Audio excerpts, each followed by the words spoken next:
There's a tablet in the British Museum that few visitors pause to examine. It's roughly 4,000 years old, covered in wedge-shaped markings that most people assume record some mundane administrative detail. Grain deliveries, perhaps, tax records, but the text tells a different story. It describes beings who watched humanity from above, not occasionally, not symbolically, constantly, with specific duties assigned to specific observers who reported back to their superiors about everything that transpired below. The tablet uses a particular word, Masaru, watcher, observer, not protector, not guide, watcher. What makes this remarkable is how often this concept appears across Mesopotamian records spanning 3 millennia. Different dynasties, different rulers, different cities, yet the idea persists through every era with bureaucratic consistency, as if it wasn't mythology at all, as if someone really was keeping track. The Sumerians wrote about the Apkallu, 7 sages who emerged from the waters to establish civilization. But here's the detail that rarely gets mentioned. According to the texts, after the great flood that wiped out the antediluvian world, 4 of these sages remained. Not in physical form, not teaching openly, but present nonetheless, observing, recording, guiding from the shadows. The Epic of Gilgamesh mentions them. The Eridu Genesis alludes to them.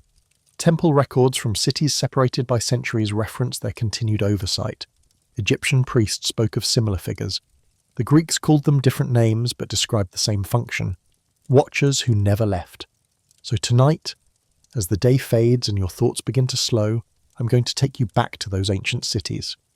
To a time when humanity first wondered if the eyes in the heavens were still watching, when scribes carefully documented not just what their gods demanded, but what their overseers observed. Close your eyes if you'd like. The world I'm building exists better in shadow, in the space between documented history and uncomfortable possibility. The question isn't whether ancient texts describe watchers, that's established fact. The question is simpler and stranger. What if they never stopped watching? What if the monitoring system established in Mesopotamia 5,000 years ago continued operating long after the ziggurats crumbled? Not through mysticism or magic, but through something far more pragmatic, through institutions, through bloodlines, through carefully preserved knowledge passed down generation after generation with a single purpose, to maintain the observation protocols established in the beginning. Before we drift deeper into this mystery, take a moment if it resonates with you. A quiet light helps others find these explorations into the forgotten corners of history. I'm curious too. Where in the world are you listening from tonight? What hour marks your descent into sleep? Let me know in the comments. You won't need visuals for this journey. Close your eyes, let the ancient world emerge in the darkness behind your eyelids. And now, let's begin. The Sumerian term Apkallu translates most directly as sage or expert. But buried in the semantic layers of the word is something more specific. Abgallu, the Great One of the Waters. These weren't simply wise men in the abstract sense. They were specialists, technicians, beings who emerged from the Abzu, the primordial deep associated with Enki, the god of wisdom and fresh water, to perform a specific function. The establishment and maintenance of civilization. 7 Apkallu appeared before the flood. Their names are preserved in multiple sources. Uana, also called Adapa, Uaneduga, Enmeduga, Enmegalama, Enmebuluga, and Enlilda, Utu-Absu. Each served one of the antediluvian kings. Each taught humanity the fundamentals, writing, mathematics, agriculture, architecture, law, the arts and sciences necessary for urban life. They weren't gods themselves. The texts are quite clear on this point. They were intermediaries, messengers, created beings sent to fulfill a mandate from higher powers. Berossus, the Babylonian priest who wrote in Greek during the 3rd century BCE, provides the most detailed account of the first Apkallu. He describes Oannes, the Greek rendering of Uana, emerging from the Persian Gulf. The description is specific, a creature with the body of a fish but beneath the fish, the form of a man, a hybrid being equally comfortable in water and on land. During daylight hours, Oannes would teach the inhabitants of the coastal regions. Writing he showed them. Laws he explained. Temple building he supervised. At night he would return to the sea.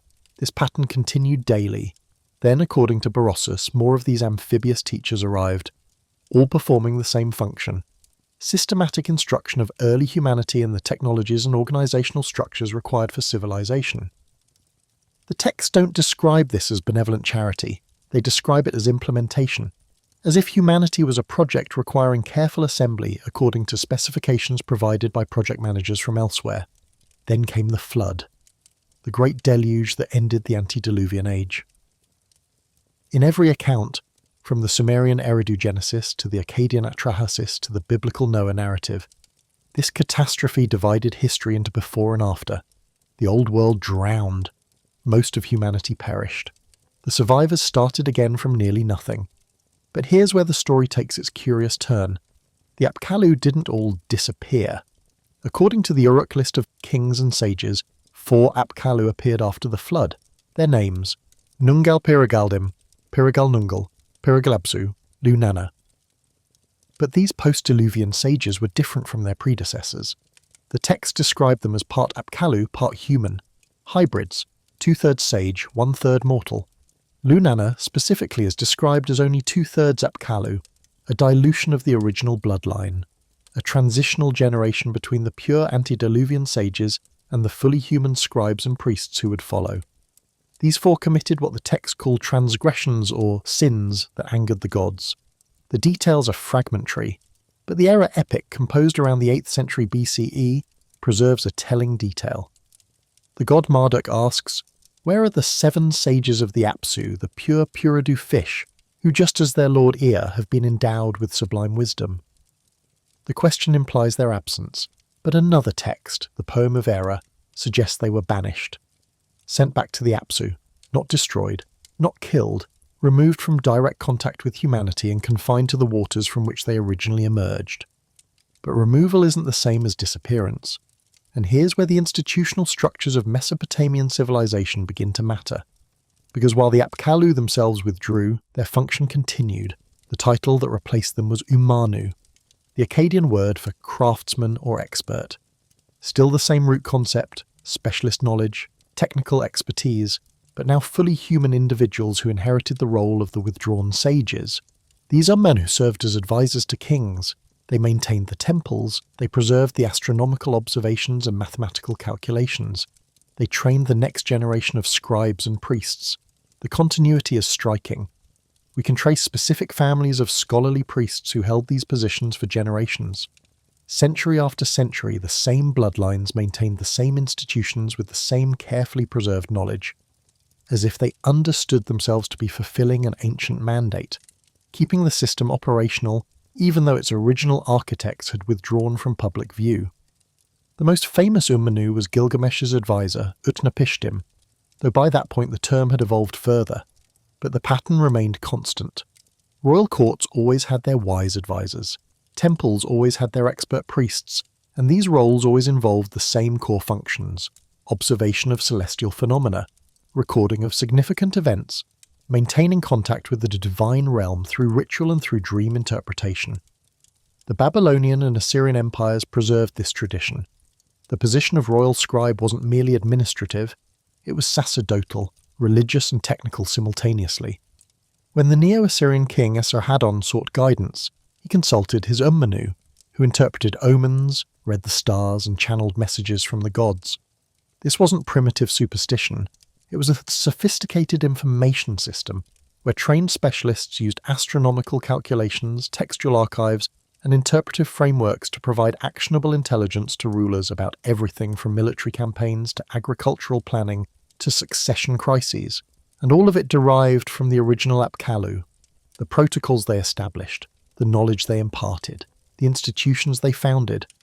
Even after their physical withdrawal, their system continued functioning exactly as designed, as if the purpose wasn't just to teach civilization once and then leave, as if the purpose was to embed a self-sustaining observation and reporting structure into the very foundations of human society, a structure that would continue operating generation after generation, watched over by families who understood their sacred duty, to maintain the protocols, to continue the observation, to keep the system running until the Apkallu returned, because that's the other detail preserved in the texts. The withdrawal wasn't described as permanent, it was described as temporary, a separation lasting until the proper time, until the right conditions, until whatever agenda prompted their original arrival reached its next phase. The Watchers didn't leave, they stepped back. And they left their observation posts manned by carefully trained human successors who understood their role. To watch, to record, to wait for further instructions. If you wanted to build a monitoring system that would operate for millennia after your own departure, you wouldn't rely on verbal traditions or casual instruction. You would create something permanent, something physical, something that would survive floods, fires, conquests, and the collapse of empires. The ancient Mesopotamians did exactly that. They created monuments that served double purposes, public functions everyone could see, and deeper functions that only the initiated understood. The boundary stones called kuduru provide perhaps the clearest example.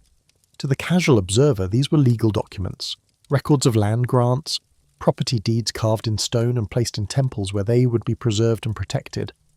The king granted land to a favoured official. The official received a kuduru documenting the transaction.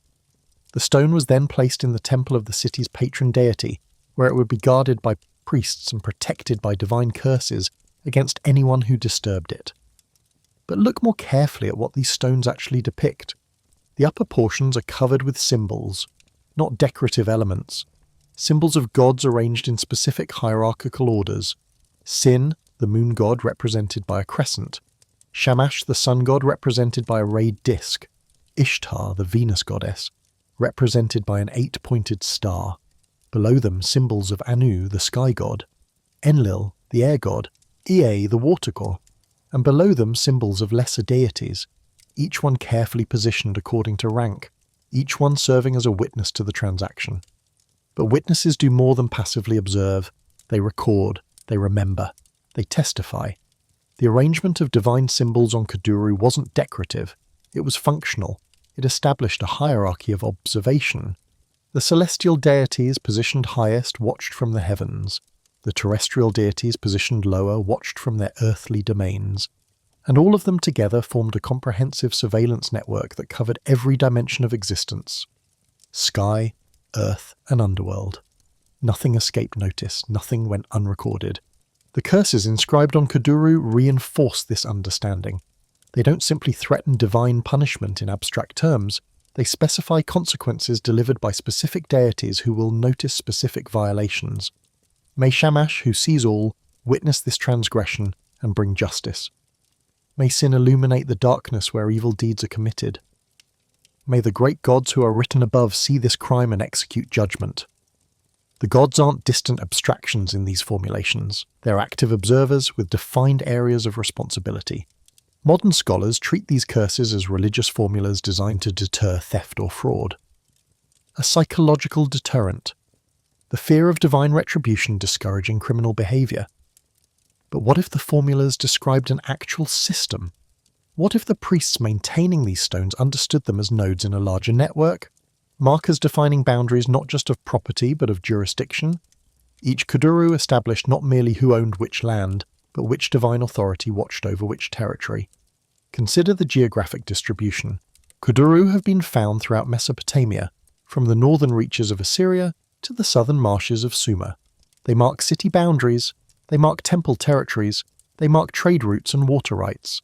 Together, they create a comprehensive map of divine observation zones, a grid laid over the entire region, with each stone serving as a fixed observation point, an anchor for the watching deities, a permanent record of who was responsible for monitoring what.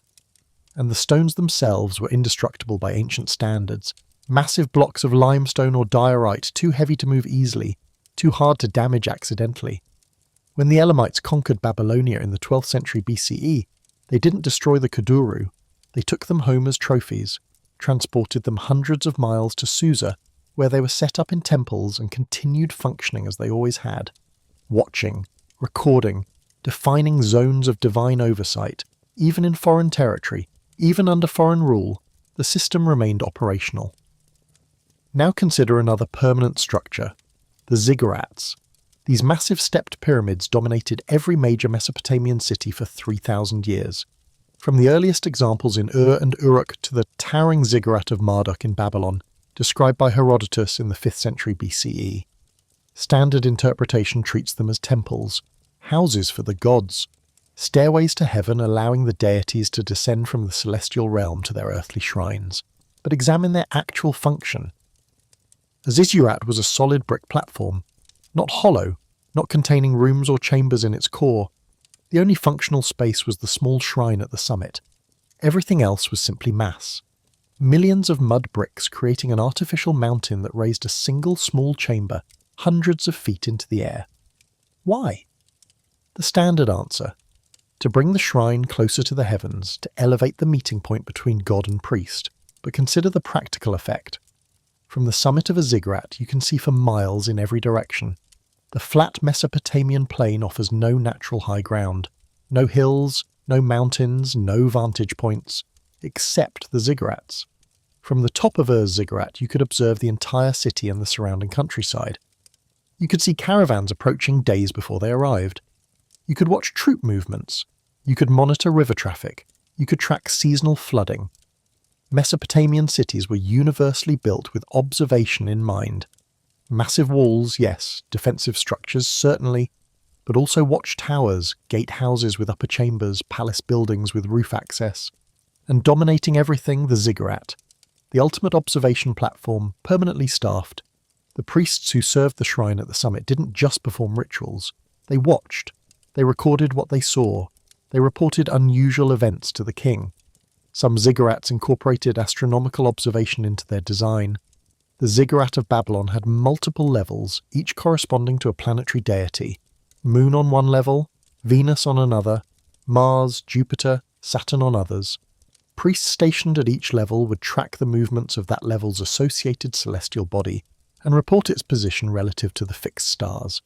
This allowed for incredibly precise astronomical calculations, but it also created a permanent observation post for monitoring the heavens, a celestial surveillance system that never slept, because the priests worked in shifts, day and night, throughout the year, for generations, for centuries, continuously watching, continuously recording. Archaeological evidence confirms this interpretation. Thousands of astronomical tablets have been recovered from Mesopotamian sites. Detailed observations of planetary positions, lunar phases, stellar risings, recorded with mathematical precision, often noting not just the celestial phenomena, but the terrestrial events that coincided with them. On the 15th day of the month, Venus rose in the east. On the same day, the king fell ill. During the new moon, a calf was born with 2 heads in the village of Nippur. The connection isn't causal in the modern scientific sense. It's correlative. It's data collection, building massive archives that document both celestial and terrestrial phenomena so that patterns can be identified, so that predictions can be made, so that those who watch can report back to those who need to know what is coming next. The entire landscape of ancient Mesopotamia was designed as an observation grid. Fixed monuments marking key points, elevated platforms providing vantage for visual surveillance, permanent installations staffed by specialized observers, all feeding information upward through institutional hierarchies, from local priests to temple administrators, from temple administrators to royal advisors, from royal advisors to kings, and from kings, according to the mythology, to the gods themselves through carefully prescribed rituals that open channels of communication. But if the gods were the Apkallu and the Anunnaki, the watchers and overseers described in the oldest texts, then this wasn't religious theatre. This was operational procedure. This was a reporting structure. Humans trained to observe, humans recording what they observed, humans transmitting their reports upward to non-human authorities who required regular updates on the status of their civilizational project. And the monuments ensured the system remained operational, even as individual observers died and were replaced.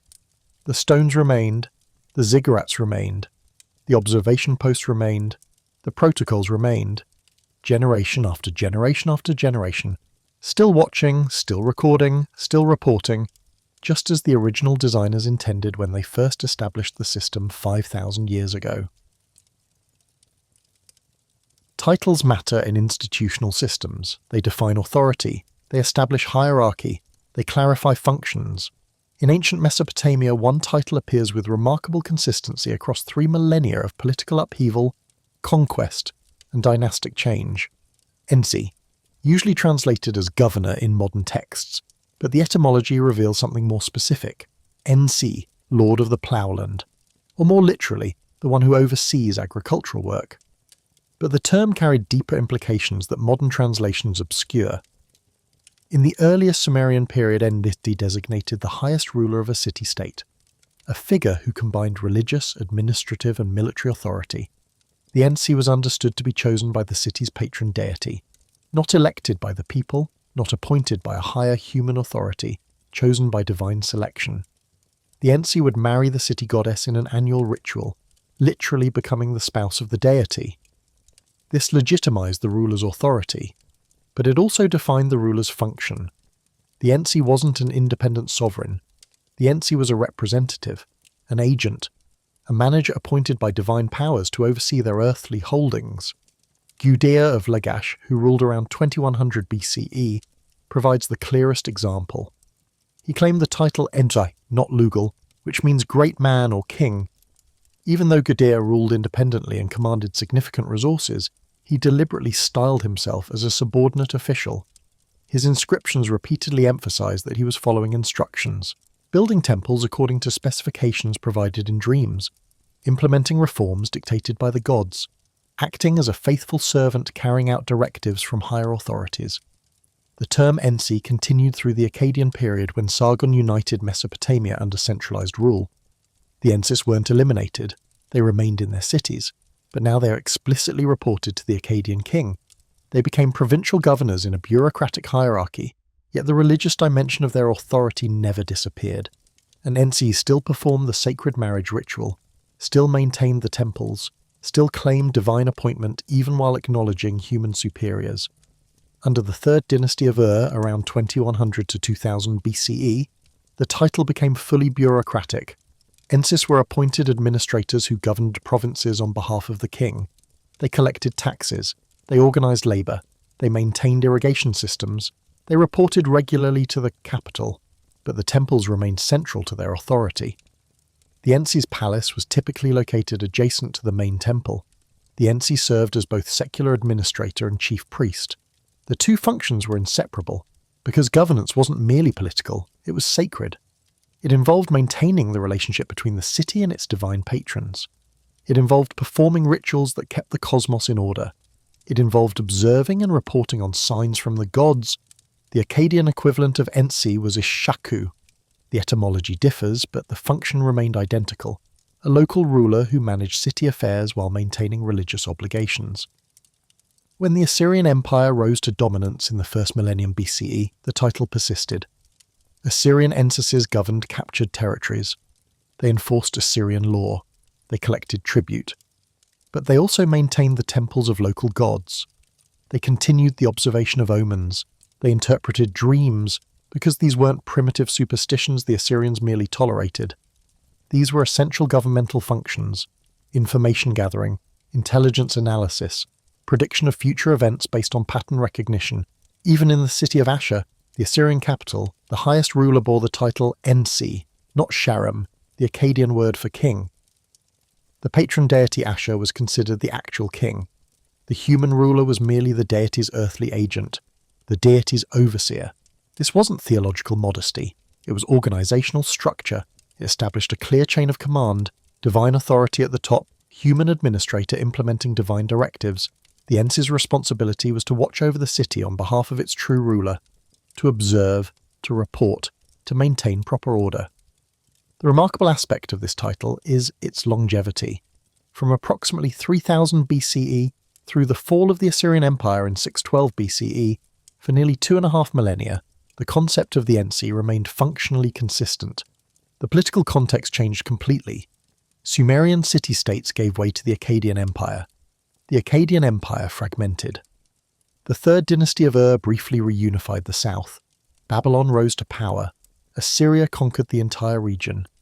Yet through all these transformations, the Ensi remained, always combining religious and administrative authority, always serving as an intermediary between human populations and divine powers, always understood fundamentally as an overseer, a watcher appointed by higher authorities to manage lower-level operations and report back on status. Now consider what this implies for institutional continuity. For 25 centuries, every major city in Mesopotamia had an official whose defined role was oversight on behalf of non-human authorities. The specific political structures changed, the ethnic composition of rulers changed, the languages changed, but the fundamental job description remained constant. Watch over this city.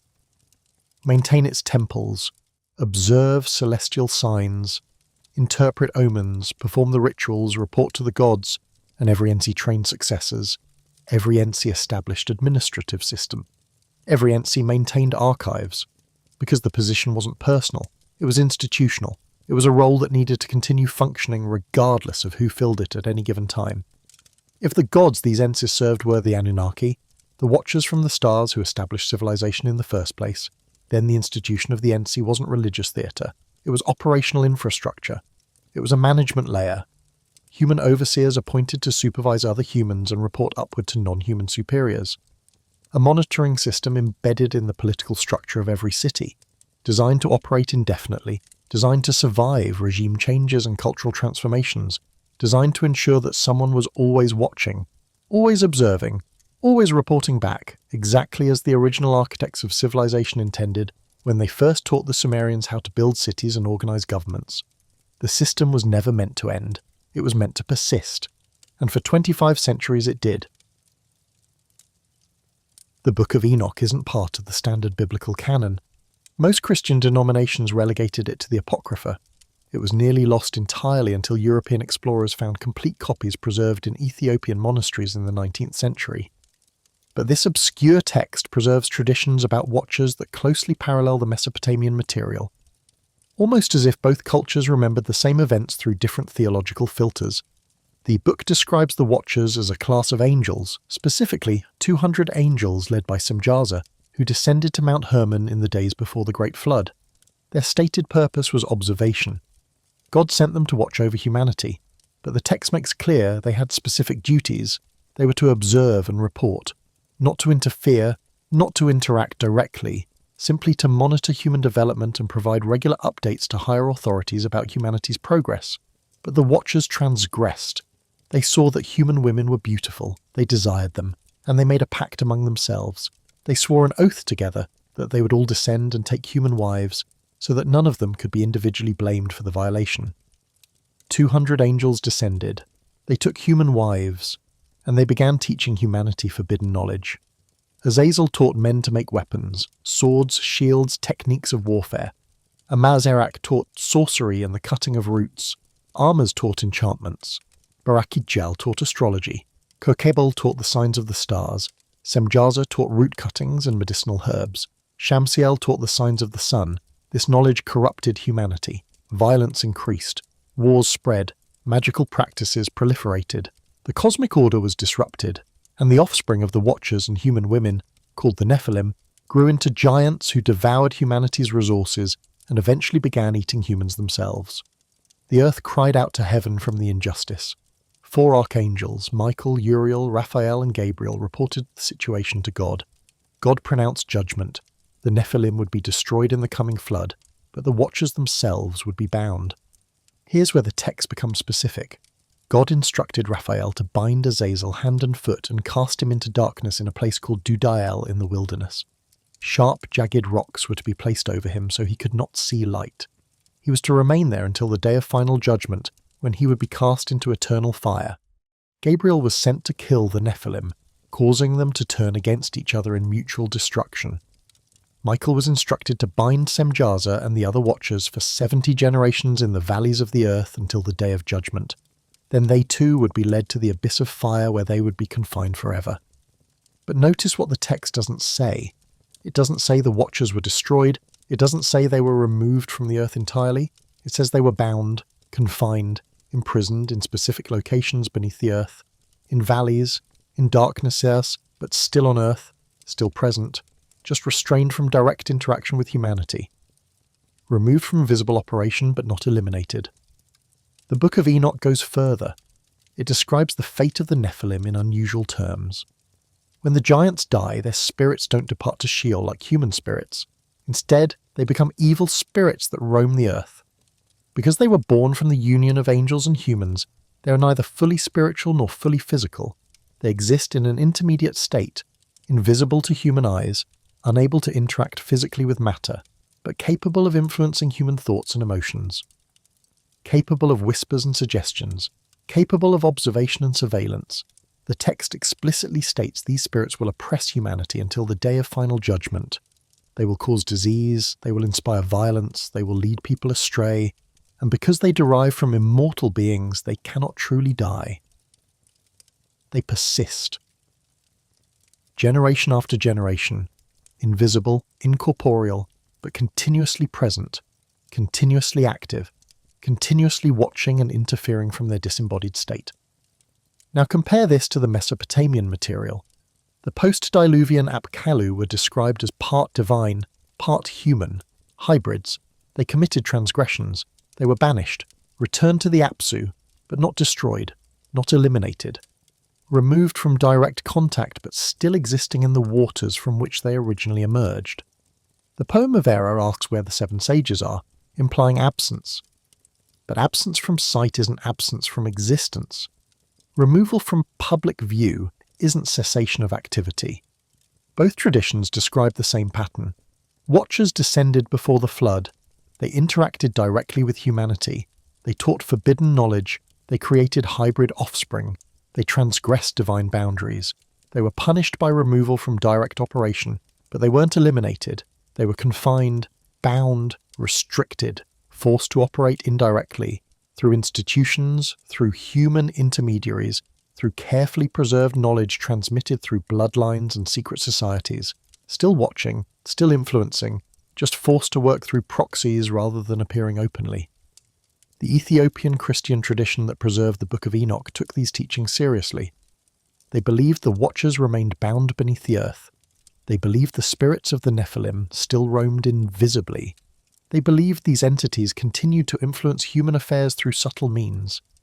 This wasn't abstract theology. It shaped their daily practice, so they performed rituals of protection. They invoked angelic guardians. They maintained carefully preserved lineages of priests who understood the techniques for managing these invisible presences. Other traditions preserved similar concepts. Jewish mystical texts describe the Nephilim spirits as demons that must be bound and controlled. Islamic tradition mentions the jinn, intermediate beings created from smokeless fire, who inhabit the earth alongside humans, invisible but capable of influencing human affairs.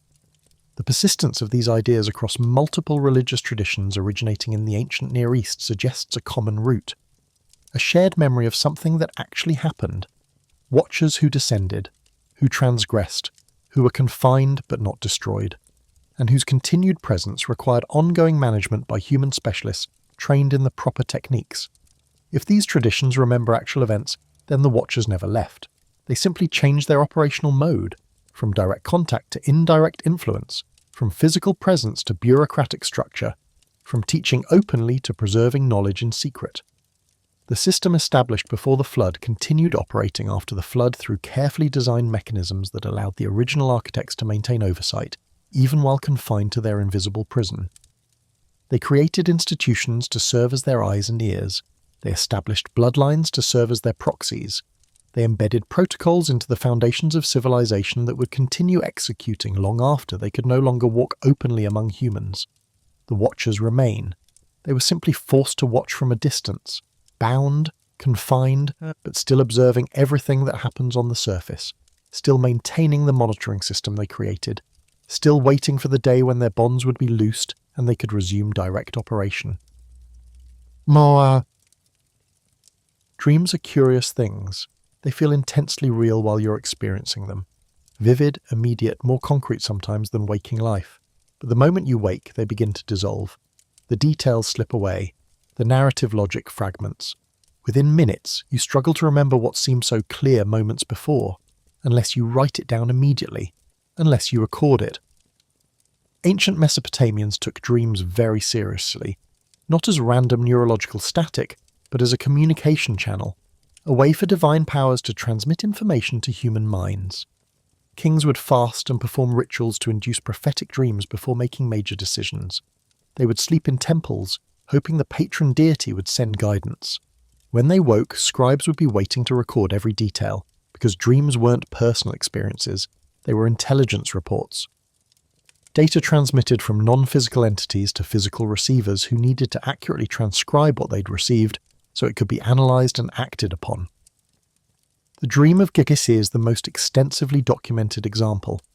This Sumerian Ensi of Lagash, ruling around 2100 BCE, recorded having a dream in which the god Ningirsu appeared and instructed him to build a new temple. But the instruction wasn't simple. It involved specific architectural details, precise measurements, particular materials, complex rituals to be performed at each construction phase. The dream was so detailed and so complex that Gudea couldn't interpret it himself. He sought out the goddess Nanshe, whose specialty was dream interpretation. She decoded the symbolic language, translating divine specifications into actionable construction plans. Gudea then implemented those plans exactly, building the temple precisely as instructed in his dream. This wasn't unique to Gudea. Assyrian kings routinely recorded dreams in which gods appeared and delivered instructions. Sometimes the messages were simple: attack this city, appoint this man as governor. But often they involved complex information, military intelligence about enemy movements, political intelligence about conspiracies, economic intelligence about coming famines or floods, information the king couldn't have obtained through normal channels, information that proved accurate when verified against subsequent events. Modern psychology treats dreams as internal processing, the brain sorting memories, working through emotional conflicts, creating random narratives from neural activation patterns.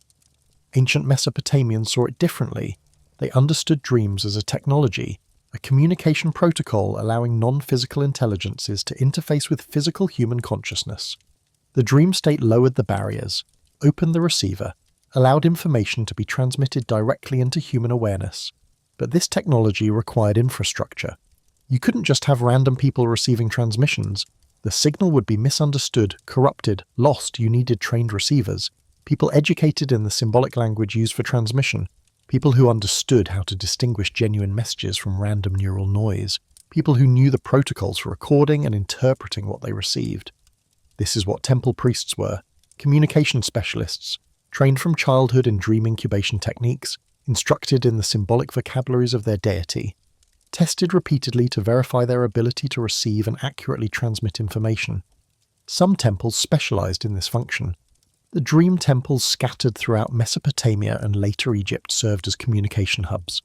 People would come seeking guidance on specific questions. The priests would perform purification rituals, then induce a dream state in the supplicant through fasting, isolation, and ritual preparation. The supplicant would sleep in a sacred chamber. If successful, they would receive a dream containing the requested information. Upon waking, priests would immediately debrief them, extracting every detail before memory faded. Then specialists would analyze the content, decoding the symbolic language into practical guidance. This wasn't primitive mysticism. It was structured information gathering using non-standard channels. It was intelligence work. And it worked often enough that the practice continued for thousands of years. Kings relied on it. Empires incorporated it into military planning. Priests maintained extensive archives of decoded dream symbols, building encyclopedic databases that later receivers could reference. If symbol X appeared in a dream, it consistently meant Y. If deity Z appeared wearing a specific garment, it indicated a particular type of message. The dream language had grammar, vocabulary, consistent rules that could be learned and applied. Now consider what this implies. If the gods transmitting these messages were the Anunnaki, the non-human architects of civilization, then dreams weren't mystical experiences. They were a practical communication system, a way for removed overseers to continue transmitting instructions to their human agents even after direct physical contact ended. The Watchers couldn't walk among humans anymore. They were confined, removed, operating from a distance. But they could still transmit. They could still send guidance. They could still manage operations as long as the receiving infrastructure remained operational, as long as trained priests maintained the temples, as long as the protocols were preserved and executed correctly, and the infrastructure did remain operational.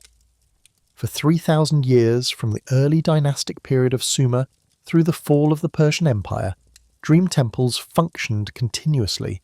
The specific deities changed, the political systems changed, the languages changed. But the fundamental technology persisted, humans putting themselves into altered states, non-physical entities transmitting information, trained specialists decoding messages, organizations acting on decoded intelligence, an unbroken chain of communication between visible and invisible realms, between physical and non-physical actors, between humans and their removed overseers. The practice didn't end with Mesopotamia. It spread. Egyptian pharaohs practiced dream incubation. Greek oracles at Delphi and Dodona received messages during trance states. Roman augurs interpreted signs from the gods. Early Christians reported receiving divine guidance through visions and dreams. The technology transferred between cultures, adapted to new theological frameworks, but fundamentally unchanged. A method for non-physical entities to transmit information to physical receivers, a communication channel that remained open. That continues even now, though most modern people lack the training to use it properly, lack the framework to distinguish signal from noise, lack the protocols for accurately receiving and transmitting what comes through during sleep. The Watchers never needed to return physically. They built a system that let them watch and guide remotely through human consciousness, through the dream state, through carefully trained receivers who understood their role, to open themselves to transmission, to record what they received, to pass it along to those who needed to know. The observation continued, the guidance continued, the influence continued, through dreams, through visions, through the thin membrane between waking and sleeping, where messages from elsewhere can still reach those who know how to listen. While dreams provided a channel for receiving transmissions, the Watchers required something more systematic, more continuous, something that would operate every night regardless of whether individuals successfully induced prophetic dreams.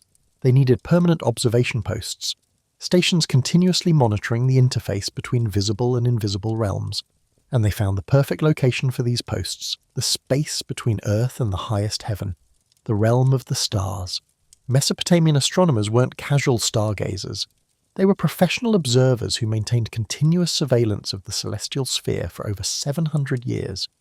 From roughly 750 BC through the 1st century CE, astronomical observation operated without interruption, not as an occasional activity, not as a hobby pursued by curious individuals, but as a mandatory state function, a sacred duty performed nightly by trained specialists who understood they served as the eyes of the gods. The observation system operated from multiple cities simultaneously: Babylon, Uruk, Nippur, Sippar. Each city maintained its own team of priest astronomers. Each team maintained its own observation logs. The tablets they produced, thousands of them, followed a standardized format. The date, the observer's name, the weather conditions, then systematic recording of every significant celestial event visible that night, rising and setting times of planets, positions relative to fixed stars, lunar phases, eclipses, comets, unusual atmospheric phenomena, meteors, anything that deviated from normal patterns. They called these tablets astronomical diaries. The name suggests casual record keeping, but examine the actual content and you find something closer to military reconnaissance reports.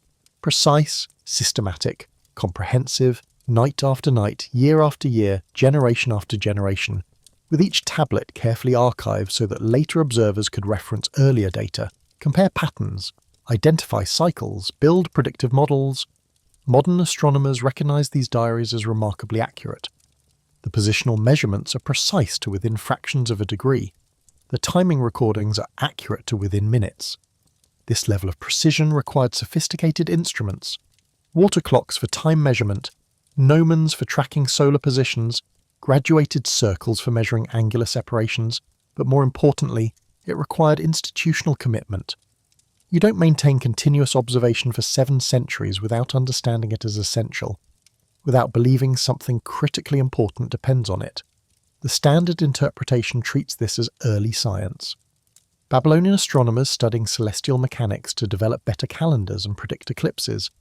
Agricultural societies needed accurate calendars to know when to plant. Predicting eclipses prevented panic when they occurred. Reasonable explanations, but they don't fully account for the scale and intensity of the observation program. Don't explain why cities devoted enormous resources to maintaining multiple observation teams. Why temple complexes allocated prime real estate to observation platforms. why priestly education emphasized astronomical training above all other technical skills. The tablets themselves preserve clues suggesting a different purpose. Many astronomical diaries include two types of content. First, the objective celestial observations. Moon in constellation X, Jupiter 3 degrees from star Y. Then something else. Terrestrial events correlated with the celestial observations. On the 14th day, Jupiter stood in the scales. On that day, the king fell ill. The moon was eclipsed. Simultaneously, fire broke out in the market district. Venus rose in the east before dawn. On the same morning, a woman gave birth to twins in the house of the governor. Modern scholars classify these as astrological interpretations. The Babylonians believed celestial events signified terrestrial outcomes. They watched the sky for omens that could predict earthly events. Again, reasonable interpretation. But it assumes direction of causation that the texts themselves don't specify. It assumes the Babylonians thought celestial events caused terrestrial outcomes. What if they understood it differently? What if they recognized both celestial and terrestrial events as effects of a common cause? What if they were monitoring two different outputs of a single system? Imagine a central control room managing operations across a vast territory. The controllers cannot directly observe every location, so they install monitoring systems. Cameras at ground level recording what happens in streets and buildings, sensors at altitude recording atmospheric conditions and overhead movement. The controllers watch both feeds simultaneously, not because weather causes crime, but because both data streams provide information about system status. Both help identify patterns. Both contribute to situational awareness. The Mesopotamian observation system may have functioned similarly. The priest astronomers weren't watching the sky because they believed planets caused illnesses or eclipses triggered fires.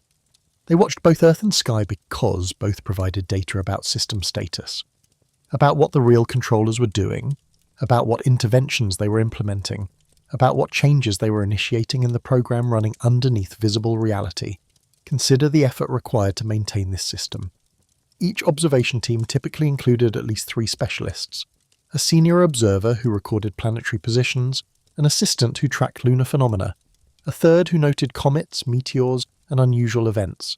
These weren't part-time positions. These specialists trained for years before assuming observation duties. They learned to identify hundreds of fixed stars by name and position. They memorized the paths of the 5 visible planets through the constellations. They studied mathematical methods for calculating positions when the clouds obscured direct observation. They practiced using time measurement instruments until they could accurately determine the moment of a stellar rising to within a few minutes. Then they served. Every clear night, from dusk until dawn, recording everything they saw, writing it down on clay tablets while balanced on rooftops or ziggurat platforms, exposed to weather, fighting exhaustion, maintaining focus through the long dark hours when most people slept.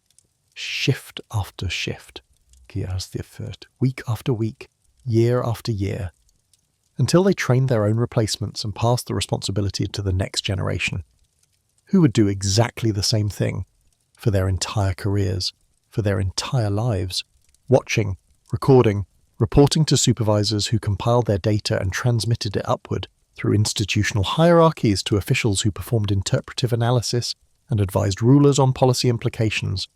7 centuries of continuous operation. Think about what that means. 25 generations of priest astronomers, each trained by the previous generation, each maintaining the same observation protocols, each producing tablets following the same format, each contributing to an archive that eventually held hundreds of thousands of individual observations. An archive so massive that modern scholars are still working through it, still publishing translations of tablets that sat unread in museum collections for a century after excavation, still discovering new patterns in data recorded 2,000 years ago. Why? The standard answers feel insufficient. Yes, calendars matter. Yes, eclipse predictions has value. But you don't maintain this level of institutional commitment for calendar refinement. You don't devote this many resources across this many generations merely to predict when the moon goes dark for an hour. Something else drove the system, something the architects understood as essential enough to demand permanent operation regardless of cost. The astronomical texts themselves contain hints. Many tablets include references to gods receiving the observations. Not metaphorical language, not poetic descriptions of presenting offerings to divine images. technical language describing transmission of information. These observations were reported to Anu and Enlil. The gods were informed of the celestial positions. Shamash was notified of the eclipse. As if the observations weren't primarily for human use, as if humans were intermediaries, collecting data on behalf of non-human entities who required regular updates about celestial mechanics. This interpretation makes sense if the gods were the Anunnaki, if they were physical beings from elsewhere who needed to monitor conditions in this solar system. They couldn't maintain continuous direct observation from their removed location, so they established a relay system. Human observers stationed permanently at ground level, watching both Earth and sky, documenting everything significant, transmitting reports upward through communication channels opened by ritual. The humans didn't need to understand why the data mattered, didn't need to know what the controllers were doing with the information. The humans just needed to observe accurately and report faithfully. Everything else was above their clearance level. The precision requirements suggest this interpretation. Casual calendar making doesn't require measurements accurate to fractions of a degree. Agricultural planning doesn't need timings accurate to minutes, but a navigation system does. A positioning system does. A monitoring grid tracking movements through three-dimensional space absolutely requires that level of precision. If the Watchers were tracking something, if they needed to know exact positions of celestial markers, if they were using the solar system as a coordinate system for mapping movements in larger space, then they would establish exactly the kind of observation network the Mesopotamians maintained. Permanent stations, trained specialists, standardized protocols, continuous operation, comprehensive archives, everything needed to maintain situational awareness about what was happening in their monitored zone. And the system didn't end when Babylonian political power collapsed. The observation protocols transferred to Greek astronomers, then to Islamic scholars, then to European observers. The specific institutions changed, the languages changed, the technologies improved. But the fundamental activity persisted, watching the heavens systematically, recording what appeared, maintaining archives, each generation training the next, an unbroken chain of celestial observation extending from ancient Babylon through medieval Baghdad to Renaissance Italy to modern observatories operating today.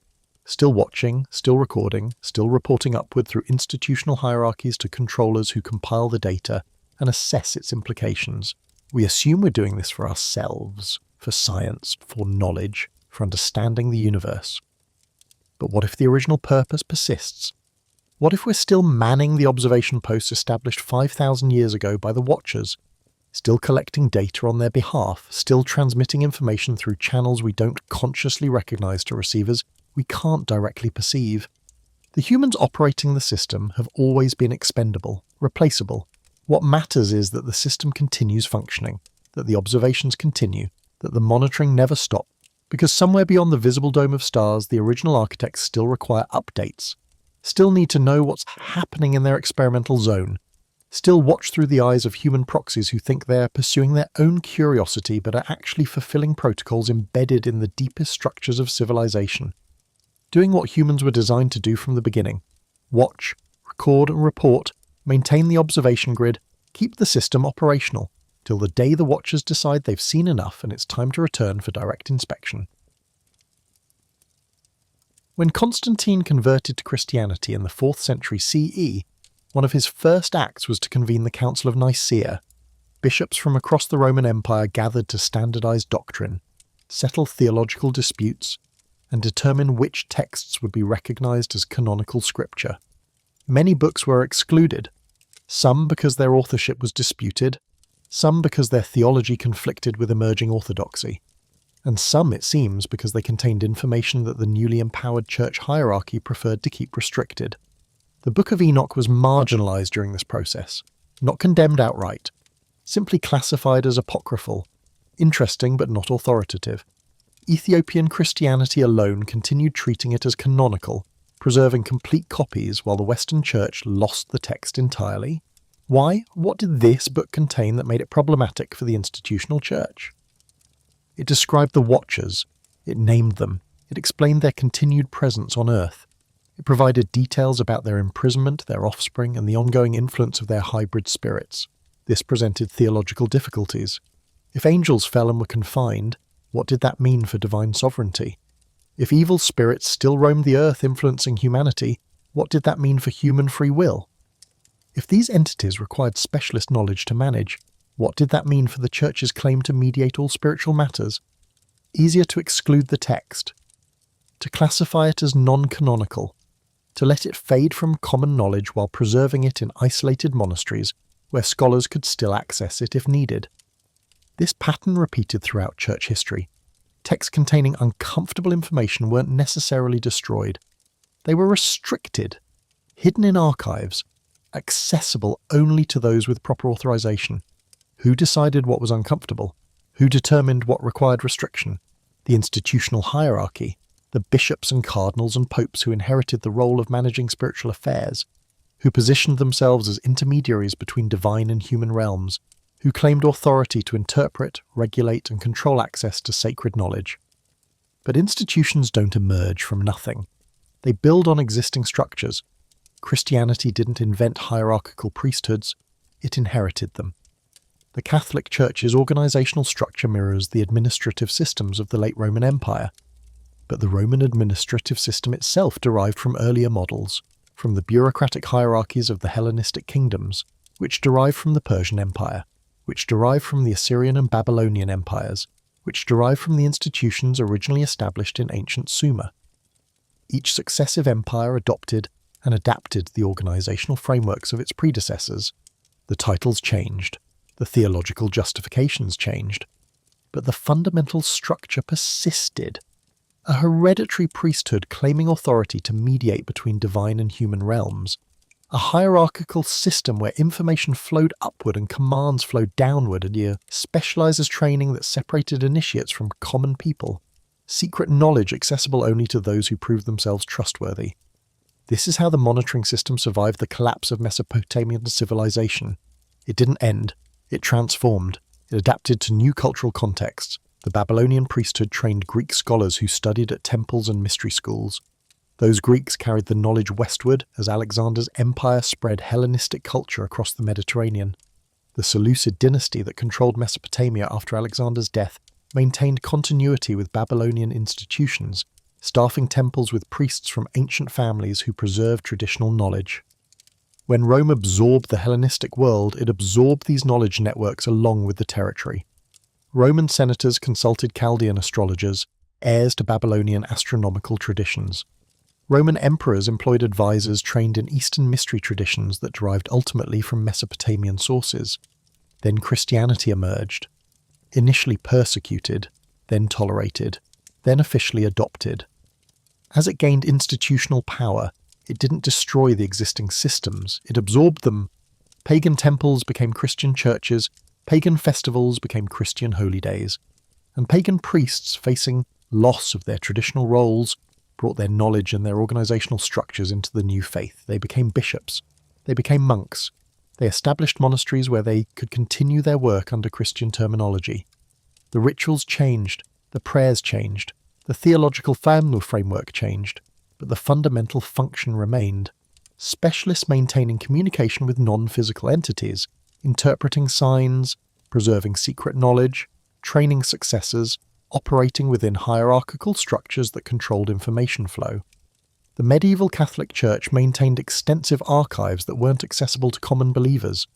Libraries in monasteries contained texts in languages ordinary people couldn't read. Greek, Latin, Hebrew, sometimes Arabic. Knowledge was deliberately restricted. Literacy itself was restricted. The Church determined who could be educated, who could be ordained, who could access sacred texts. Excommunication was the ultimate punishment because it meant expulsion from the system, loss of access to salvation, but also loss of access to the knowledge network, to the institutional structure that connected initiates across Europe and the Mediterranean, that preserved traditions reaching back to the ancient world. When universities began forming in the 12th and 13th centuries, they emerged from church institutions. The first universities were essentially ecclesiastical training programs. Bologna, Paris, Oxford, all established to educate clergy in theology, law, and the liberal arts. The knowledge they taught wasn't freely available. It was restricted to students who took vows, who accepted institutional authority, who agreed to maintain orthodox interpretations. Philosophy was studied, but heretical philosophy was condemned. Texts were preserved, but forbidden texts were locked away in restricted sections of libraries. Mathematical and astronomical knowledge was taught, but only to those deemed trustworthy, only to those who wouldn't misuse it, only to those who understood their role in maintaining the system. The Renaissance didn't break this pattern, it intensified it. As Greek and Arabic texts flooded back into Europe from Constantinople and Islamic Spain, scholars gained access to ancient knowledge that had been lost to the West.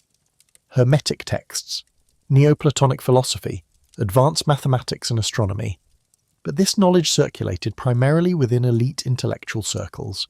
The Medici court in Florence, the Platonic Academy, secret societies like the early Rosicrucians, organizations claiming to possess ancient wisdom transmitted through unbroken lineages from the primordial teachers, from the original sages who founded civilization, from the Watchers themselves, according to some accounts.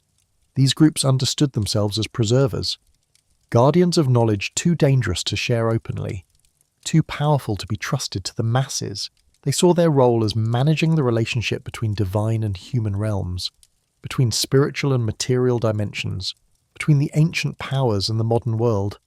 They maintained observation protocols, they interpreted celestial signs, they preserved ritual techniques for opening communication channels, they trained new initiates in secret traditions passed down through generations, not through books, through direct transmission, teacher to student, master to apprentice, maintaining unbroken lineages that stretched back through the medieval church, through Rome, through Greece, through Persia and Babylon, all the way back to Mesopotamia, to the temple priests who served the Anunnaki, to the human intermediaries who replaced the Apkallu, to the original monitoring system established when civilization began.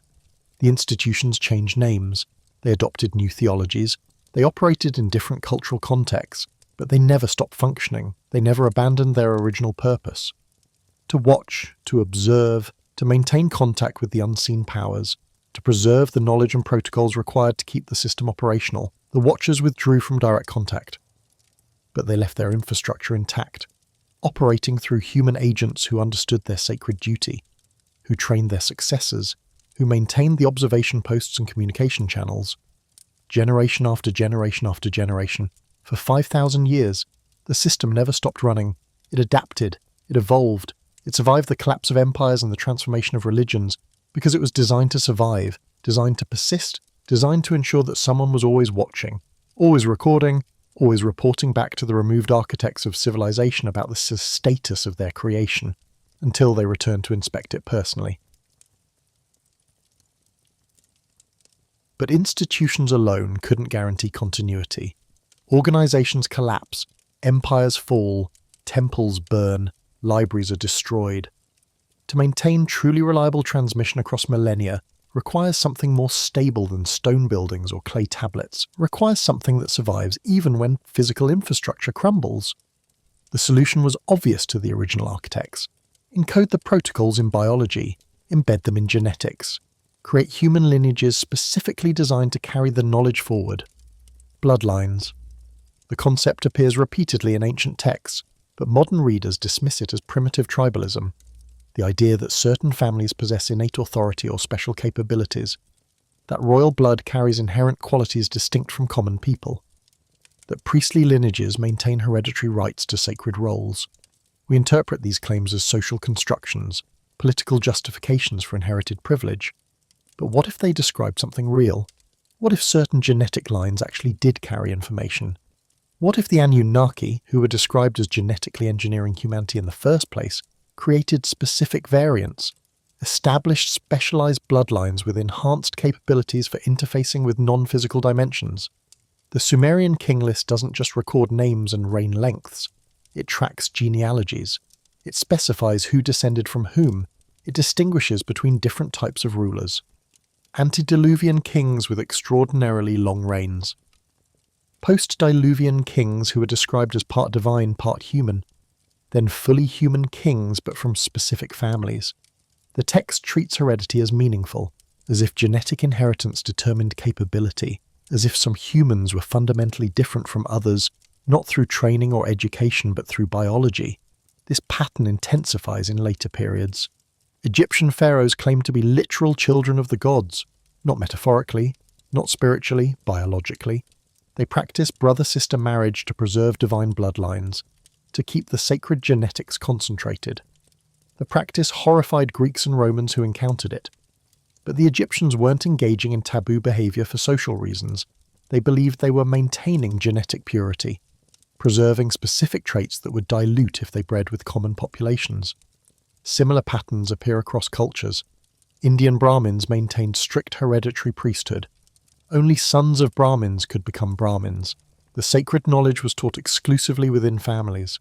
Jewish priests, the Kohanim, claimed descent from Aaron, brother of Moses.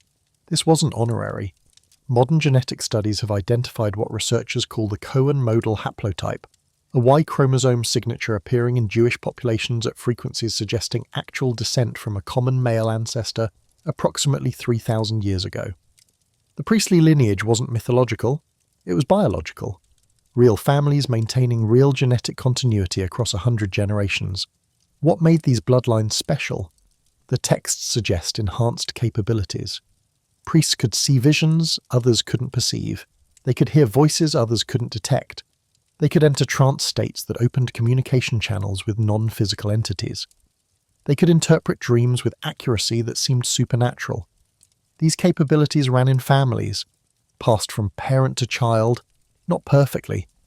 Not every child inherited the full capacity, but the traits clustered in specific lineages at frequencies far above baseline, as if these families carried genetic variations that facilitated certain types of perception, certain types of processing, certain types of interface capability. Modern neuroscience recognizes that brain structure varies genetically, that certain cognitive capabilities have hereditary components. Synesthesia runs in families, perfect pitch runs in families, autism spectrum traits run in families, mathematical ability shows hereditary patterns. Why not mediumistic capability? Why not enhanced sensitivity to electromagnetic fields or quantum effects? Why not genetic variations that make certain individuals better receivers for whatever signal the watchers broadcast through the dream interface? If you wanted to maintain a communication system over thousands of years, you wouldn't rely on random individuals who might or might not possess the necessary receiver hardware. You would breed it, select for the trait, establish families that carry it, ensure those families understand their sacred responsibility to reproduce, to train their children, to pass both the genetic capability and the operational knowledge to the next generation. Then you would embed those families in permanent institutions, make them priests, make them scribes, make them royal advisors, give them hereditary positions that ensure continuity regardless of political changes. So the receiver network persists. So the watchers can always transmit to trained human interfaces who inherit both the biological capacity and the cultural knowledge to function properly. This explains the obsessive concern with bloodlines throughout ancient elite culture. The careful genealogical records, the restricted marriage patterns, the horror of mixed breeding. This wasn't snobbery. It was quality control. It was maintaining the specialized variants, keeping the receiver genetics concentrated in known families where they could be monitored and utilized, where the children could be identified early, trained properly, and inducted into the appropriate institutions when they reached maturity. The texts are quite explicit about this in places modern translations obscure. The Nephilim, offspring of the Watchers and human women, weren't just larger or stronger. They were different. They had capabilities normal humans lacked. Enhanced cognition, extended lifespans, direct perception of non-physical entities. These traits made them valuable as intermediaries, but they also made them dangerous. They knew too much, they could see too much. They had access to both human and divine realms. This dual nature is why they were targeted for elimination in the flood, why the pure hybrids couldn't be allowed to survive, but the text suggests the genetics didn't completely disappear. They were diluted through intermarriage with normal humans, 2/3 divine, 1/3 human, then further dilution, 3/4 human. 7/8 human, eventually reaching populations that appeared fully human but still carried recessive traits, still occasionally producing children with enhanced capabilities. The families that recognized these traits could cultivate them, could breed selectively to concentrate them again, could maintain active receiver lineages hidden within apparently normal populations. This is what royal families were, what priestly dynasties were, what mystery school initiates were. carriers of diluted Nephilim genetics. The direct hybrid lines were destroyed. But the genes themselves persisted at low frequency in human populations. The institutions knew this. They tracked bloodlines carefully.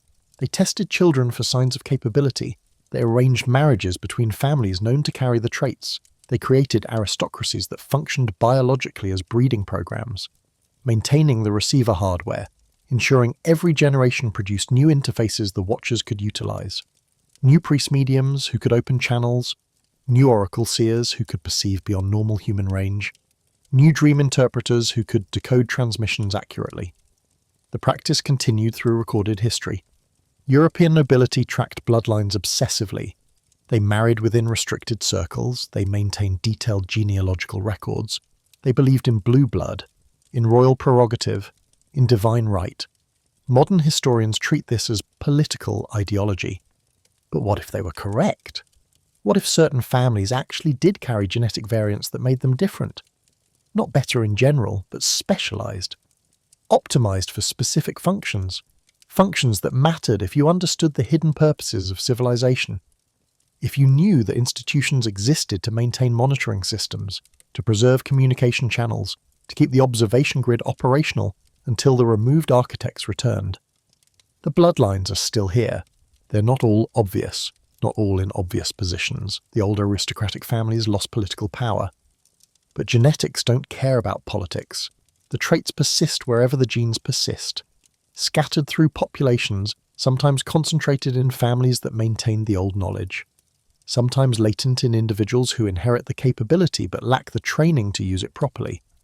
These are the people who see things, who hear things, who know things they shouldn't know, who have prophetic dreams and déjà vu and uncanny intuition, who feel watched when no one visible is present, who sense the presence of the invisible watchers because they inherited the genetic capacity to perceive beyond normal human bandwidth. They don't understand what they are. They don't know they're descendants of ancient hybrid lines. They don't realize they carry genetic variations that were engineered 5,000 years ago. But the traits work regardless of understanding. The receivers function whether or not the humans using them know what they're really receiving. The Watchers can still transmit, still send through whatever humans carry the right genetics. The bloodlines ensured the system remained operational, even if all institutions failed, even if all knowledge was lost, even if civilization itself collapsed completely. As long as the genetic variants survived in populations, new receivers could emerge, new interfaces could be identified, new lineages could be established. The biological encoding guaranteed ultimate redundancy, guaranteed the monitoring system could be rebuilt from scratch using humans who carried the necessary hardware in their DNA. Humans who were designed from the beginning to serve as eyes and ears for removed overseers who required permanent surveillance of their experimental population.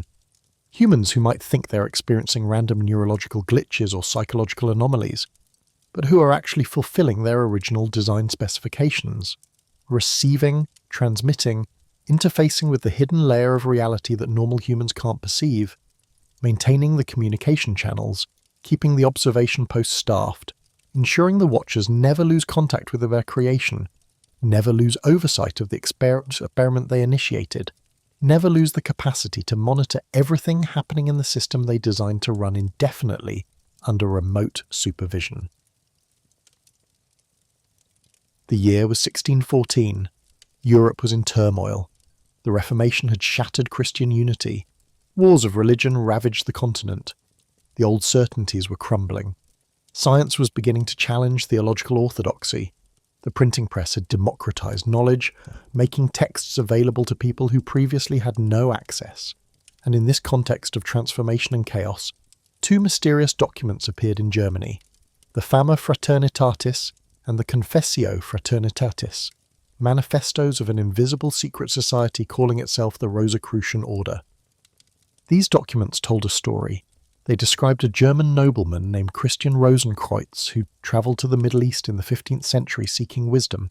He studied in Damascus. He visited Egypt. He learned from Arabian scholars who possessed knowledge lost to Europe, secret knowledge preserved in hidden traditions. When he returned to Germany, he founded an invisible brotherhood dedicated to reforming society through the application of this ancient wisdom.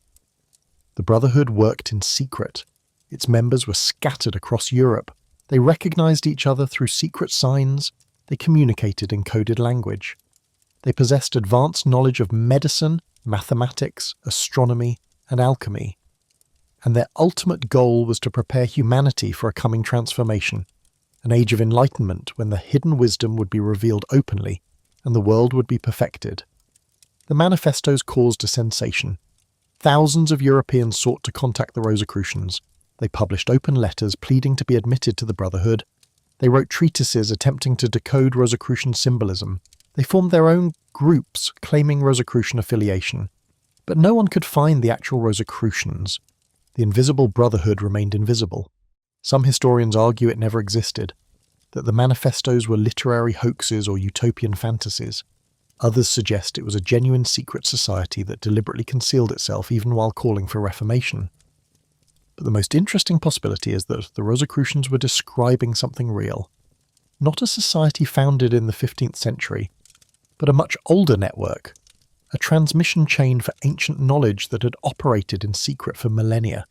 And the manifestos were a public announcement that this network still existed, still functioned, and was now preparing to begin working more openly.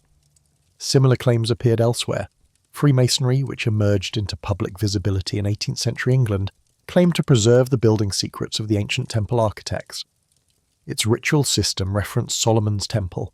It incorporated Egyptian symbolism. It used mathematical and geometric principles from classical sources. Master Masons claimed to possess knowledge transmitted through an unbroken lineage from the original builders, from those who constructed the ziggurats and pyramids, from those who received instruction from divine architects in the dawn of civilization.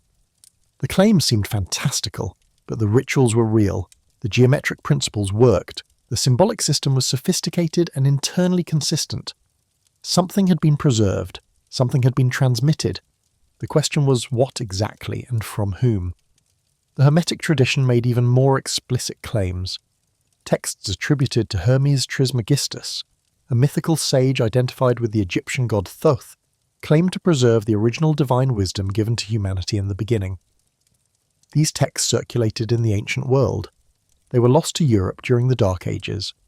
They returned during the Renaissance when Byzantine scholars fleeing the fall of Constantinople brought Greek manuscripts west.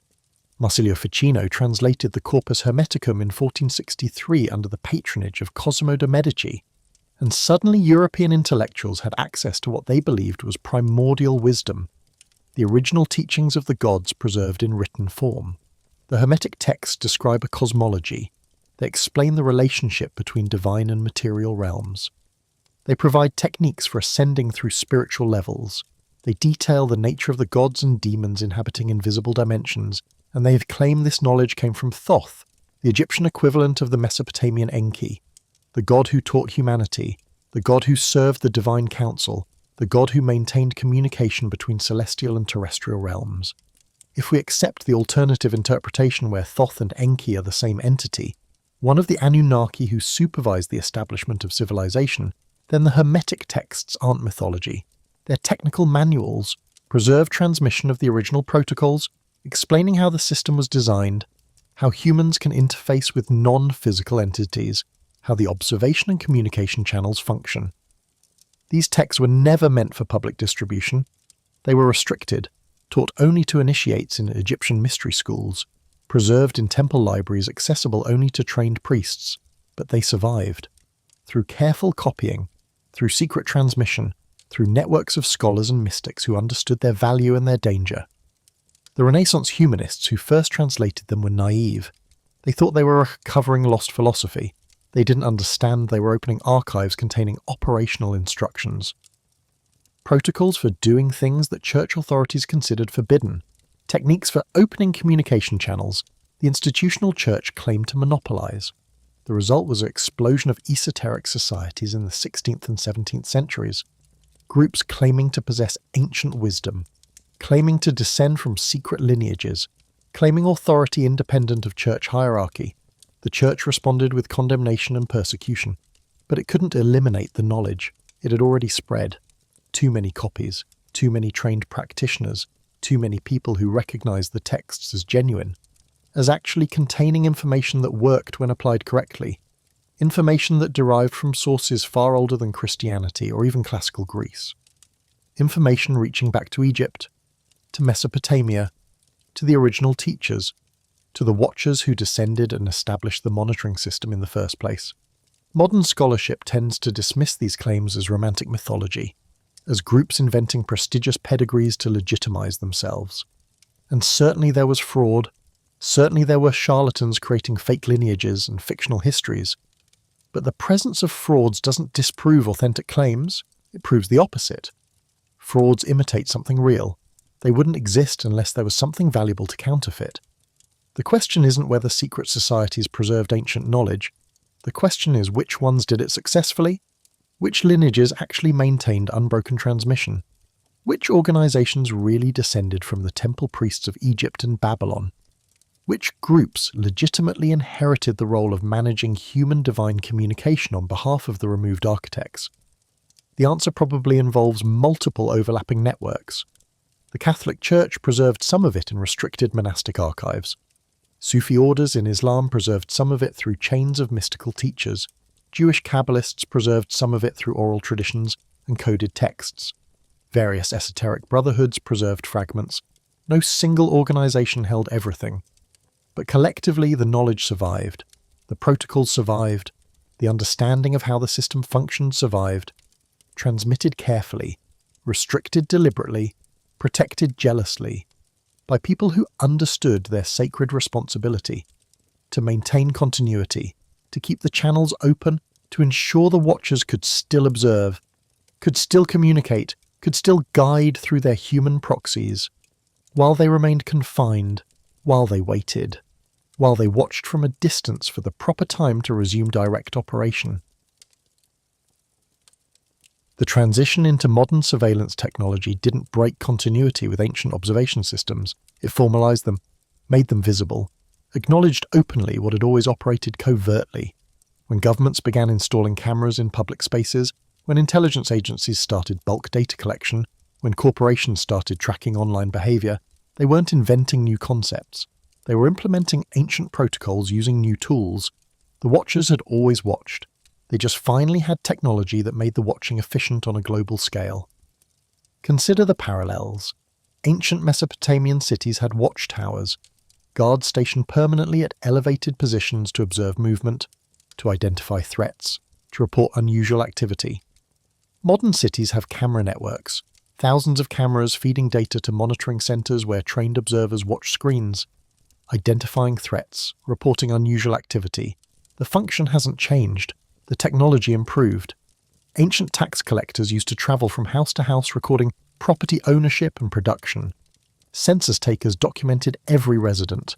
Modern governments use databases, digital records of every citizen, but the purpose remains identical: to know who exists, where they live, what resources they control, to maintain comprehensive awareness of the population. Ancient priests interpreted omens. They studied celestial signs and terrestrial events looking for patterns that could predict the future. Modern intelligence agencies do the same thing. They collect massive amounts of data about human behavior. They run pattern analysis algorithms. They identify correlations. They make predictions about what individuals and groups will do next. The methodology has become more sophisticated. The computational power has increased exponentially. But the core function persists. Observation leading to analysis, leading to prediction, leading to intervention if necessary. The justification remains constant too. Ancient rulers claimed they watched their populations for protection, to identify threats, to prevent crime, to maintain order. Modern governments make identical claims. Surveillance is necessary for security. Data collection prevents terrorism. Monitoring communications stops crime. The rhetoric hasn't evolved, because the underlying logic hasn't changed. Those who rule must watch those they rule. Those who maintain order must observe those whose behavior they regulate. The watchers must watch because that's what watchers do. It's definitional. It's their essential function. But modern surveillance goes beyond what ancient systems could achieve. It's not just comprehensive, it's predictive. It doesn't just record what happened, it models what will happen. Algorithmic systems assess risk. They identify individuals likely to deviate from accepted norms before deviation occurs. They flag people for enhanced scrutiny based on patterns of behavior, association, communication. This is precisely what dream interpretation and omen reading attempted in the ancient world.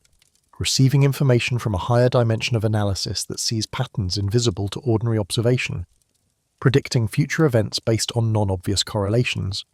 The difference is that ancient priests attributed their analytical capacity to gods. Modern analysts attribute it to machine learning. But both systems attempt the same function: to see future outcomes, to identify trajectories, to intervene before undesired events manifest. And just like ancient systems, modern surveillance operates through institutional hierarchies. Local police feed data to national security agencies. National agencies share information with intelligence services. Intelligence services coordinate internationally. The monitoring infrastructure is global, interconnected, continuously operating, with information flowing upward through organizational layers to analysts who compile reports for decision-makers who issue directives that flow back down. The structure mirrors precisely the ancient model where local priests observed and reported to temple administrators, who reported to royal advisors, who reported to kings, who reported, through ritual, to the gods. Replace gods with algorithms. Replace ritual with network interfaces. Replace priests with analysts. But the organizational flow remains identical. Bottom-up observation. Top-down directive. Continuous cycling. Information and control, watching and managing. The technologies enabling modern surveillance would seem magical to ancient observers. Cameras that see in darkness, microphones that hear whispered conversations from miles away, satellites observing from space, digital systems that track every financial transaction, every communication, every movement through cell phone GPS. But strip away the technological sophistication and you find the same basic functions the Watchers always performed. Visual observation, audio monitoring, tracking movement, recording transactions. The tools improved, the capacity increased. But the fundamental activities remain unchanged from what temple guards and tax collectors and census takers did 5,000 years ago in Mesopotamia. Someone watches everything you do. Someone records where you go. Someone knows what resources you control. Someone monitors who you communicate with. Someone analyzes your patterns of behavior. Someone assesses your risk level. Someone decides whether you require intervention. This was always the case. Modern technology just made it more efficient, more comprehensive, more difficult to evade. Conspiracy theorists often focus on the question of who operates this surveillance infrastructure. They speculate about shadow governments, deep states, hidden controllers pulling strings behind the scenes, but that focuses attention on the wrong level. The humans operating the systems are themselves being watched, monitored by their superiors, supervised by oversight committees, audited by internal review mechanisms. The human observers are themselves observed. The watchers are themselves watched. Layer upon layer of oversight extending upward through organizational hierarchies. The question isn't who watches, the question is what lies at the top of the hierarchy. Who watches the final watchers, who supervises the highest supervisors, who observes those who observe everything else. Ancient Mesopotamians knew the answer. They understood the surveillance infrastructure didn't terminate with human authority. It extended upward to the gods, to the Anunnaki, to the architects of civilization who established the monitoring system in the first place. They were the final watchers, the ultimate observers, the authority to whom all human observers reported. They saw everything because the entire system was designed to ensure they could see everything. Every observation post, every report, every piece of data ultimately flowed to them. Not all of it, not directly, but through hierarchical filtering and compression, the way information always flows in large organizations. Lower levels handle detail, middle levels identify patterns, upper levels receive synthesized intelligence. And the highest level, the original designers who established the protocols, receive final reports distilled from millions of individual observations into actionable understanding of system status. If those designers were non-human, if they were the Anunnaki described in Sumerian texts, if they established civilization to serve specific purposes, then the modern surveillance infrastructure isn't a recent development. It's the perfection of ancient systems. It's the completion of what they started. They seeded humanity with observation protocols. They trained us to watch each other. They established hierarchical reporting structures. They embedded the mandate into our institutional frameworks. and now we've developed technology sophisticated enough to implement their original vision fully? Total awareness, complete monitoring, perfect information about every human everywhere. Exactly what they wanted from the beginning, what they needed to maintain oversight of their creation even while removed from direct contact. We built their observation platform for them. We maintain it for them. We feed it data continuously, while assuming we did it for ourselves, while believing we control it, while never questioning whether we're still reporting to the original architects through systems they designed 5,000 years ago, and we simply automated. Sleep pulls gently now. Your breath slows. The weight of questions fades into the soft darkness behind closed eyes. The ziggurats have crumbled. The clay tablets rest in museum drawers. The temple priests are dust. But the watching continues, not through stone towers, not through ritual observation, through different eyes now, through channels we built ourselves, through technologies we think we control. The ancient scribes who recorded everything on clay tablets would recognize our digital networks. Just more sophisticated writing, more efficient storage, the same fundamental function. Record everything, preserve it permanently, make it available to those with authority to access it. The temple priests who climbed ziggurats to watch the stars would understand our satellites. Just higher observation posts, better visibility, the same purpose, monitor from above, report what you see. The Ensai who governed cities on behalf of distant gods would comprehend our bureaucratic hierarchies. The titles changed, the theological justifications evolved, but the structure remains. Officials managing populations, reporting upward to higher authorities, implementing directives from above, maintaining systems they didn't design and don't fully understand but recognize as essential. Part of the eternal order, part of how civilization functions, part of the original blueprint laid down in the beginning. Perhaps the Watchers never intended to rule directly, perhaps that was never the plan.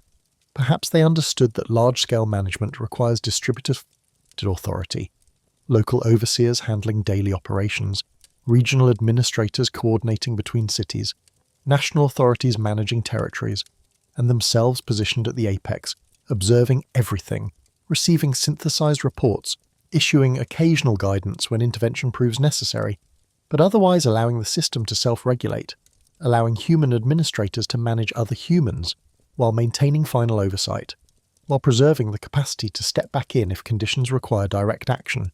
The question hanging in the darkness isn't whether they're watching. The question is why.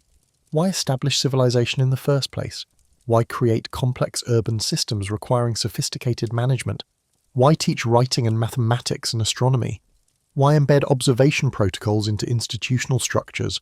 Why build a monitoring infrastructure designed to operate indefinitely? The Sumerian texts provide one answer.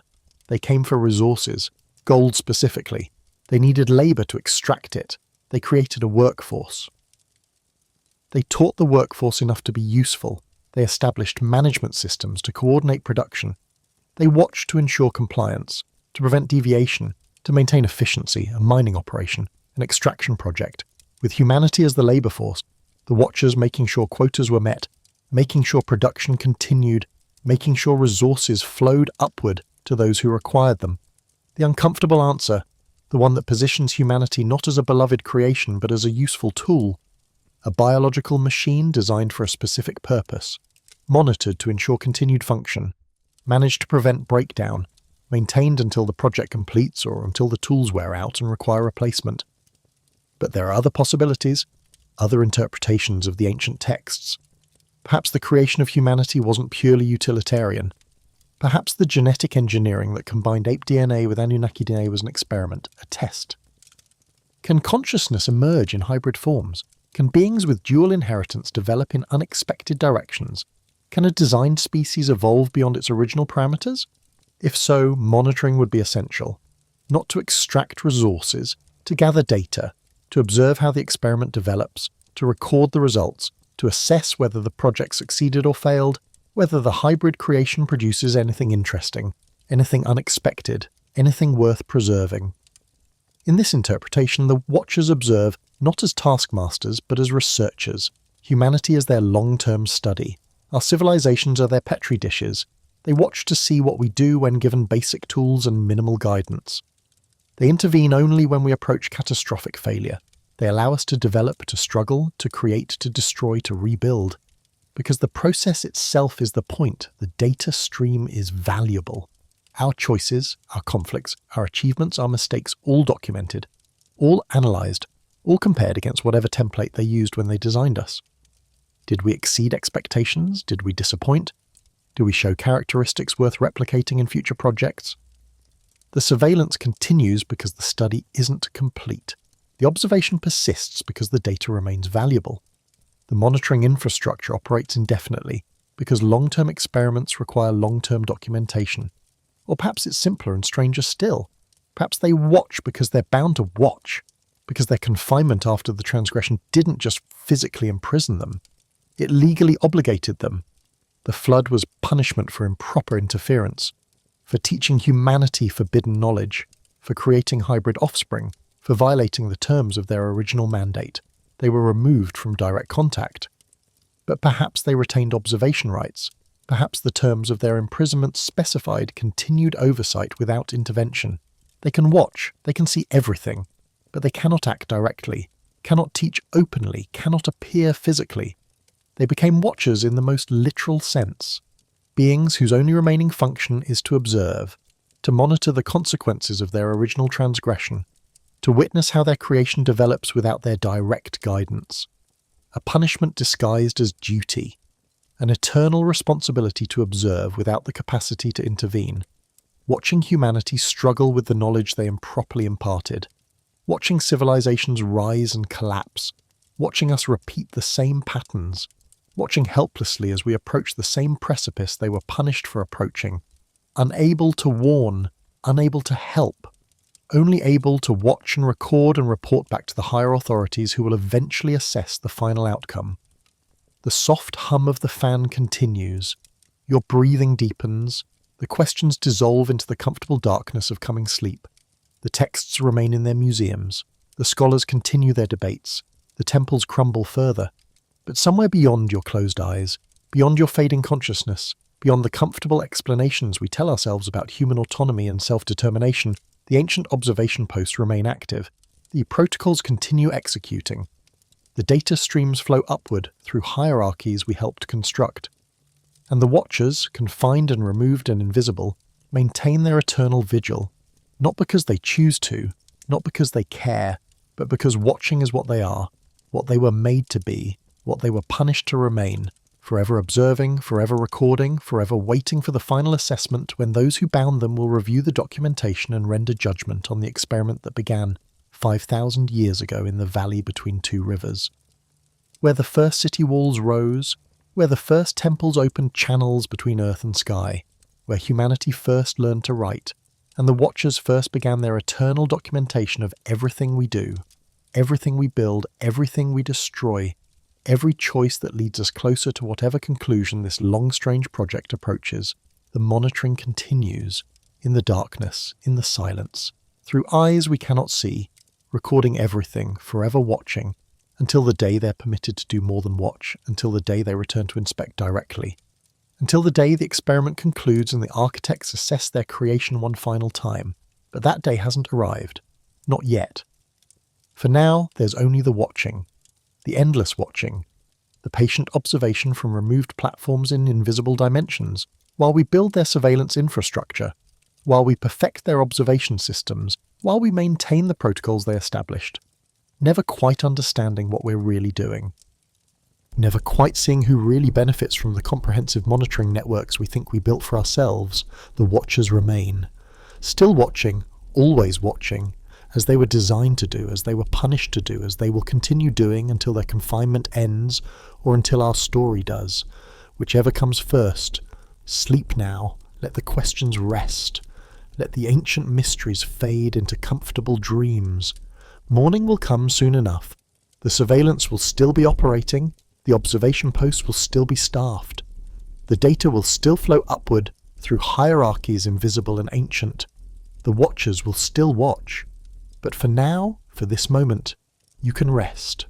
Close your eyes, release the weight of impossible knowledge drift into the soft darkness where consciousness dissolves and dreams begin, where perhaps, if you listen carefully in that space between waking and sleeping, you might hear an echo, a whisper, a fragment of the transmission that has continued uninterrupted for 5,000 years, the watchers reporting to their distant supervisors, assessment complete, subject sleeping, monitoring continues.